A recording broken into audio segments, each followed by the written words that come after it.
હાલ સમગ્ર ગુજરાતમાં ચૂંટણીના પડઘમ પડી ગયા છે। ભાજપ અને કોંગ્રેસના ઉમેદવારો જીત મેળવવા માટે એડી ચોટીનું જોર લગાવી રહ્યા છે।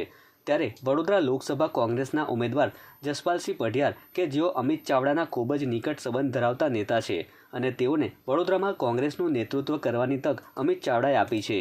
ત્યારે અનગઢ ગામ ખાતે ગુજરાત વિધાનસભાના વિપક્ષના નેતા અમિત ચાવડા અને વડોદરા લોકસભા કોંગ્રેસના ઉમેદવાર જસપાલસિંહ પઢિયારે ગામમાં આવેલ ખોડિયાર માતાના મંદિરે તેમજ મહીસાગર સ્થિત મસાણી મેરડી માતાના મંદિરે પગપાળા પહોંચી દર્શન સહિત ધજા ચડાવી ધન્યતા અનુભવી હતી। આ સાથે જ કોંગ્રેસ પક્ષ જંગી બહુમતીથી લોકસભા 2024ની ચૂંટણી જીતશે તેવો વિશ્વાસ વ્યક્ત કર્યો હતો। મહીસાગરના કાંઠે મા મહાણી માતાજીનું મંદિર તમામના શ્રદ્ધાનો એક આસ્થાનું કેન્દ્ર છે।